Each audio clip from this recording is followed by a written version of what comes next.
Si ce n'était pas la Cour qui a fait injonction suite à la requête d'un citoyen, je pense que le code qu'on avait n'avait pas de trop grands problèmes.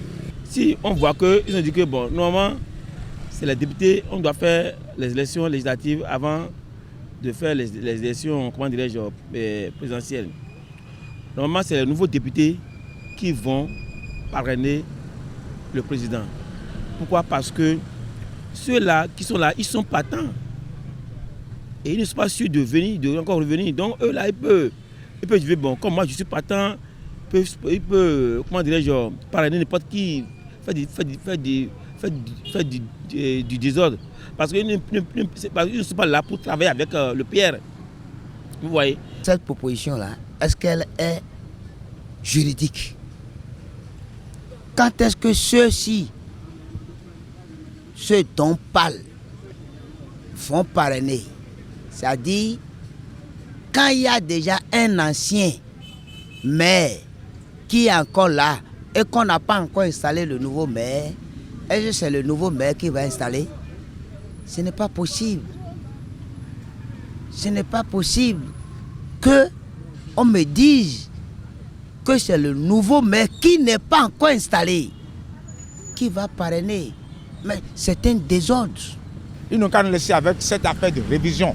Laissez le code électoral comme il est. Laissez notre constitution comme elle est. Nous irons aux élections avec ce code de 2019 là. Au moment opportun, la Cour constitutionnelle est là. L'arbitre national est là pour siffler. Ce sont les députés là qui vont parrainer. Un point trait, c'est tout, non? Qu'est-ce qui les dérange? Aujourd'hui, il s'agit principalement de deux problèmes.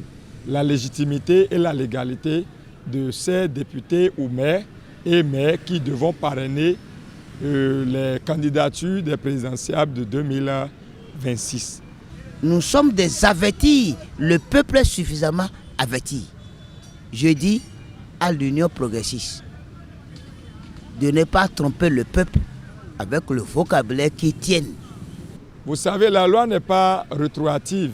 Au moment où on adoptait la révision de 2019 et pour lesquelles on a essayé de réviser le code électoral pour prendre en compte les dispositions constitutionnelles, il y avait que on constate à l'implémentation le décalage de ce que le mandat des anciens députés élus en 2023 prendrait fin avant la non-installation des nouveaux députés de 2026.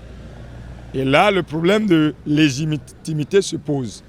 En termes de légalité, on ne peut pas accepter qu'une partie des députés de 2023 qui se seraient réélus parrainent au moment où certains ne sont pas réélus ou au moment où d'autres sont carrément élus.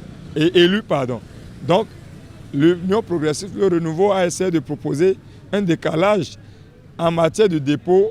Ils ont demandé quand même qu'il y ait un ramène de 15 jours. Cela permettra aux uns et aux autres, à ceux qui seront élus, et maires et députés, d'être légaux et légitimes pour pouvoir lancer les dépôts de candidature.